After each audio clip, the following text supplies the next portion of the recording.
इसलिए कांग्रेस हो या बीआरएस,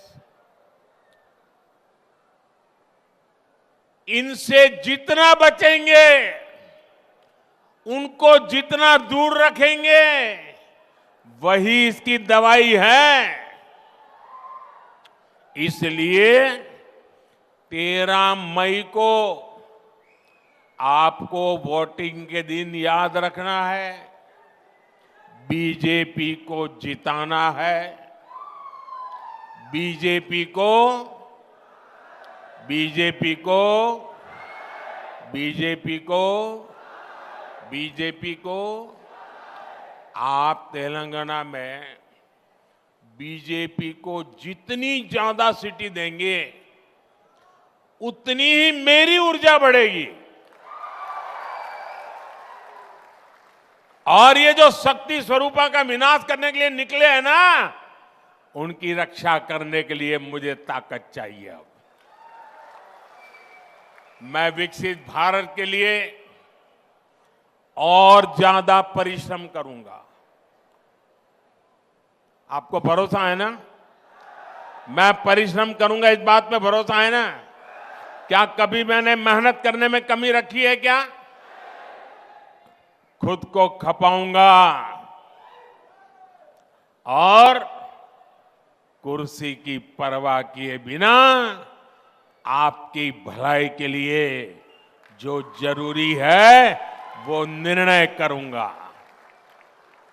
साथियों, हमारा विजन है विकसित तेलंगाना से विकसित भारत का निर्माण। बीते 10 वर्षों की एक बड़ी उपलब्धि है कि हमने 25 करोड़ देशवासियों को गरीबी से बाहर निकाला है। हमने इसके लिए योजनाएं बनाई, हमने ईमानदारी से हर योजना का लाभ लोगों तक पहुंचाया। हमने देश भर में गरीब परिवारों को 4 करोड़ से ज्यादा पीएम आवास बनाकर दिए। हमने 12 करोड़ से ज्यादा घरों तक नल से जल पहुंचाया। हमने देश के 50 करोड़ लोगों को बैंकिंग व्यवस्था से जोड़ा। आज 50 करोड़ से ज्यादा गरीबों को आयुष्मान कार्ड से मुफ्त इलाज सुनिश्चित हुआ। पीएम स्वनिधि जैसी योजनाओं के जरिए गरीबों को आत्मनिर्भर बनाने के लिए हजारों करोड़ रुपए की सहायता दी। साथियों, हमारी सरकार ने इन सभी योजनाओं का लाभ तेलंगाना की जनता तक बिना किसी भेदभाव के पहुंचाया है। हमने तेलंगाना की माताओं बहनों को उज्ज्वला योजना के 11 लाख से ज्यादा गैस कनेक्शन दिए। हम तेलंगाना के 30 लाख किसानों को हर साल किसान सम्मान निधि के 6,000 रुपये भेज रहे हैं। तेलंगाना में आयुष्मान भारत योजना से 80 लाख से ज्यादा लोगों को मुफ्त इलाज सुनिश्चित हुआ है।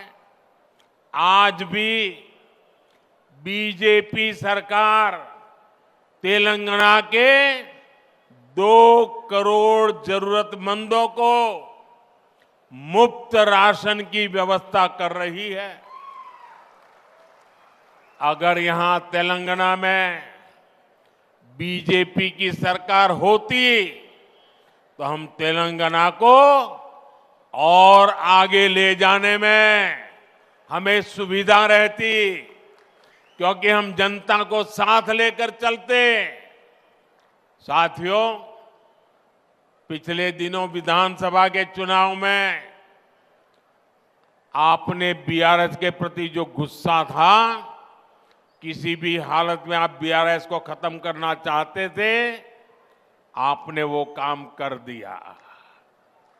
ये चुनाव दिल्ली में फिर एक बार मोदी सरकार को लाने का चुनाव है।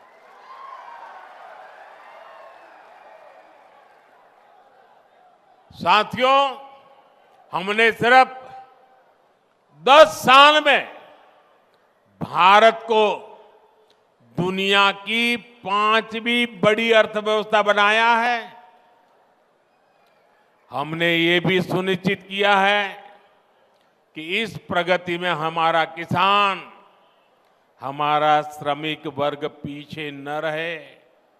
इसलिए हमने पीएम किसान सम्मान निधि जैसी योजनाएं शुरू की। हमने किसान की आर्थिक ताकत को बढ़ाया और साथ ही उस पर फर्टिलाइजर के बढ़ते दामों का बोझ भी नहीं आने दिया। हमने किसान की आय बढ़ाने के लिए फसलों के एमएसपी बढ़ाई। आज इन प्रयासों का लाभ तेलंगाना के किसानों को मिल रहा है। 2014 में धान की जो एमएसपी 1300 रुपये थी, वो आज 2200 रुपये है। हमने अकेले तेलंगाना के किसानों से 1,30,000 करोड़ रुपए की धान खरीद की है। ये क्षेत्र हल्दी के किसानों का भी क्षेत्र है। कांग्रेस बीआरएस ने कभी उनकी भी चिंता नहीं की। हमने टर्मरिक किसानों के लिए टर्मरिक बोर्ड का गठन किया। 2014 में हल्दी की जो कीमत 6,000 से 8,000 रुपये प्रति क्विंटल थी, आज उसके 20,000 रुपये तक मिल रहे हैं। गन्ना किसानों के लिए भी हमने प्रति क्विंटल मूल्य बढ़ाकर 340 रुपये कर दिया है। यहां की राज्य सरकारों का आलम यह है कि वो अभी तक बंद पड़ी निजाम शुगर फैक्ट्री को शुरू नहीं कर पाए हैं। लेकिन हमने करीब 6,400 करोड़ रुपए खर्च करके रामागुंडम फर्टिलाइजर फैक्ट्री फिर से शुरू कर दी। इस फैक्ट्री में आज 75,000 टन यूरिया बन रहा है। इससे किसानों का फायदा तो हो ही रहा है, युवाओं को रोजगार भी मिल रहा है। अब अगले 5 वर्षों में हमें किसानों को समृद्धि की नई ऊंचाई पर लेकर जाना है। साथियों, पहले देश में विकास से जुड़े वायदों को सबसे बड़ा चुनावी झूठ माना जाता था, लेकिन इन 10 वर्षों में विकास भारत की सबसे बड़ी पहचान बनकर के उभरा है। आज भारत के आधुनिक इंफ्रास्ट्रक्चर की चर्चा पूरी दुनिया में होती है। इन 10 वर्षों में हमने तेलंगाना के इंफ्रास्ट्रक्चर के लिए अभूतपूर्व काम किया है। हमारे तेलुगु भाषी लोग दुनिया के हर देश में मिलेंगे, अच्छी पोजीशन में मिलेंगे, मेहनत करने वाले मिलेंगे। और आप पूछिए, जो भी तेलुगु भाषी दुनिया में रहता है उसको पूछिए, आज दुनिया में उसका सम्मान है कि नहीं है। वो सीना तान करके कहेगा, मैं जहां भी जाता हूं हिंदुस्तान का गौरव होता है। हमने यहां करीब 25,000 करोड़ रुपए खर्च करके नेशनल हाईवेज बनवाए हैं।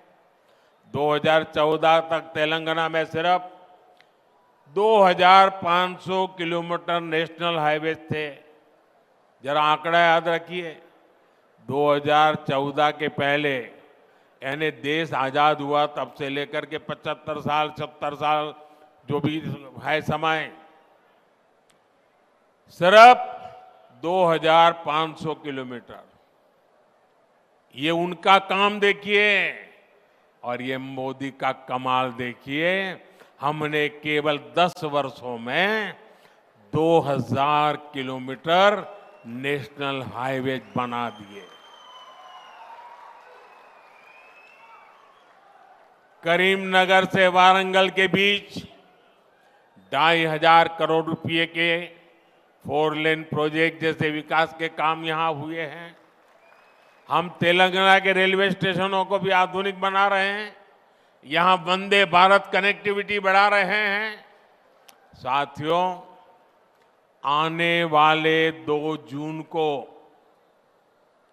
तेलंगाना के जन्म के 10 साल पूरे होंगे और इसलिए 4 जून को नतीजों के बाद केंद्र में भाजपा सरकार बनेगी। वो देश के साथ ही तेलंगाना के अगले दशक का भी भाग्य बनाएगी। इसलिए अगले 5 वर्ष तेलंगाना के लिए बहुत अहम है। अगले 5 वर्षों में हम तेलंगाना के हाईवेज और एक्सप्रेसवेज इस नेटवर्क को और आधुनिक बनाना चाहते हैं। अगले 5 वर्ष में हम यहाँ के रेलवे इंफ्रास्ट्रक्चर को बेहतरीन बनाएंगे। अगले 5 वर्षों में हमें डिजिटल इंडिया का विस्तार गांव-गांव तक करना है। अगले 5 वर्षों में हमें ग्रामीण क्षेत्रों में हजारों नए गोदाम बनाने हैं ताकि किसानों को लाभ हो। अगले 5 वर्षों में हमें घरों पर ज्यादा से ज्यादा सोलर पैनल लगवाने हैं ताकि बिजली बिल 0 हो जाए। और इस सब में तेलंगाना और तेलंगाना के प्रतिभाशाली युवाओं की बहुत बड़ी भूमिका होगी। ये 18वीं लोकसभा का चुनाव है।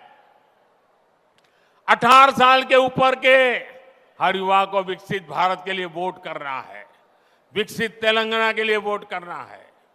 और ये तब होगा जब आप इस चुनाव में कमल के निशान पर बीजेपी को अपना आशीर्वाद दें। इस चुनाव में निजामाबाद से भाई अरविंद धर्मपुरी गारू, करीमनगर से पंडित संजय कुमार गारू और पेद्दापलई से मेरे भाई गोमासा श्रीनिवास भारी मतों से इनको विजयी बनाना है। आशीर्वाद मिलेंगे आपको, हर पोलिंग बूथ में जिताएंगे, हर पोलिंग बूथ में जाएंगे। और मैं आपको एक और बात कहूंगा, अभी किशन रेड्डी जी ने इसके विषय में विस्तार से बताया।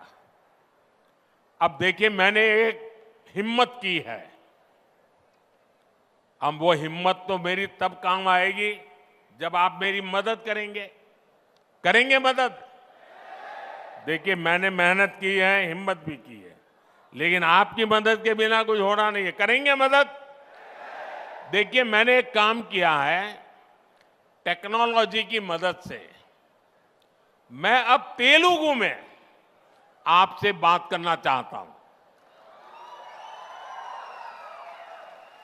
100% तो नहीं हो सकता, लेकिन 80-90% तो हो जाएगा। लेकिन इसके लिए आपको एक काम करना पड़ेगा। करेंगे? करेंगे? आप अपने मोबाइल फोन पर सोशल मीडिया में जो एक्स होता है ना, एक्स साइट होती है, वहां जाकर के नमो इन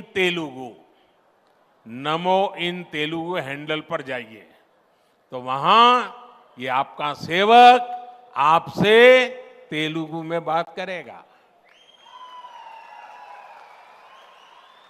अच्छा, मेरा एक और काम करेंगे आप? पहले वाला तो करेंगे ना?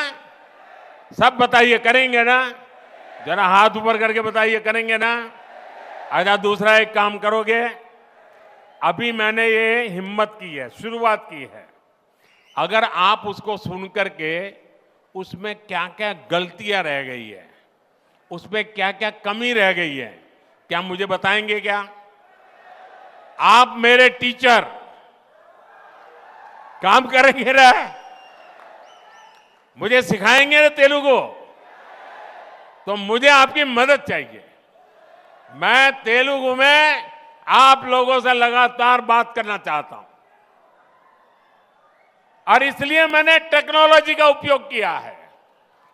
मैं चाहता हूं आप ही नहीं, पूरा तेलंगाना अपने मोबाइल फोन पर मोदी को तेलुगु में सुने। और आप जब मोबाइल पर ऐप्स पर जाकर के नमो इन तेलुगु डाउनलोड करोगे, फिर आप किसी को भी कह सकते हैं, ये गड़बड़ मत कर, मोदी मेरी जेब में है। ऐसा कह सकते हैं ना?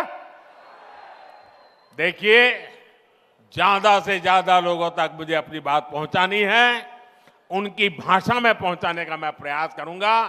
लेकिन उसके लिए तेलंगाना के हर मोबाइल फोन पर मोदी होना चाहिए, मोदी इन तेलुगु होना चाहिए।